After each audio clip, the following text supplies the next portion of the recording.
Somber, slow-paced music begins with a slight, unnerving, distorted quality.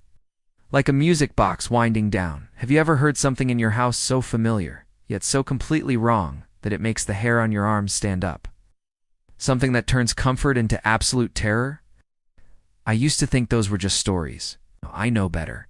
It all started with my daughter. She loves Cocomelon, like millions of other kids. The songs, the characters, it's supposed to be innocent, fun. But innocence has a way of getting twisted in the dark.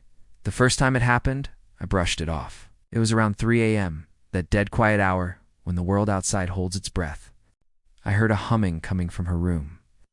It was a Cocomelon lullaby, one I'd heard 100 times. But this wasn't her. The tune was slow, too slow. It was deep, almost guttural, and stretched out like a recording being played at half speed. It was just wrong. I tiptoed to her door, peeked in, and saw her sleeping soundly. I told myself it was just the house settling, or maybe a neighbor's TV. I was wrong. Every night after that, it came back.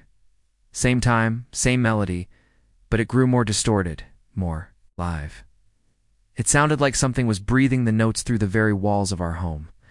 My daughter started waking up during these episodes. I'd find her sitting bolt upright in her crib, her eyes wide open in the pitch-black room, just staring at the wall. She wasn't scared. One night I heard her whisper JJ singing again. My blood ran cold. Jay, the star of Cocomelon. How could she know? The following night I decided I needed proof.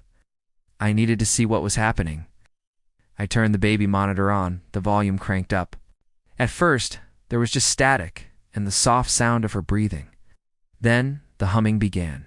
That same warped, dragging lullaby seeping through the speaker. I watched the grainy screen, my heart pounding in my chest.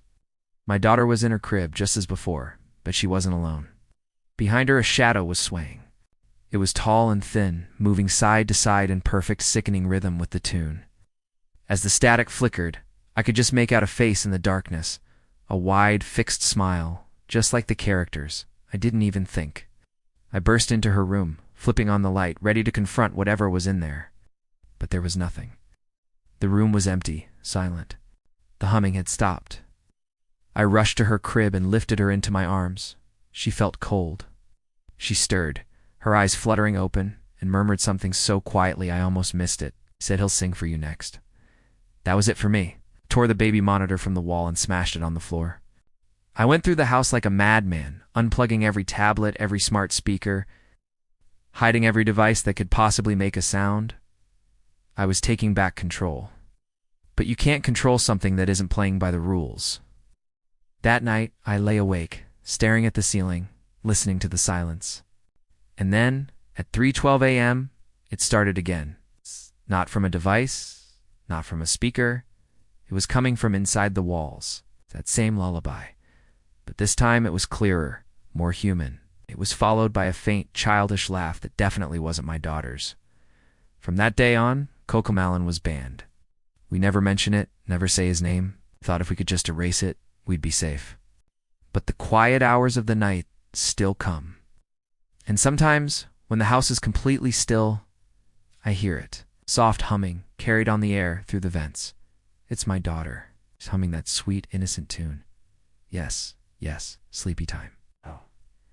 And when I turn to look at her, she's standing in the doorway, her small face illuminated by the hall light, and she's smiling. A wide, fixed, empty smile. Just like JJ, if this story sent a chill down your spine, make sure to hit that like button and subscribe for more real horror that will keep you awake at night. And don't forget to ring the bell so you never miss a new nightmare. Thanks for watching. Sleep well.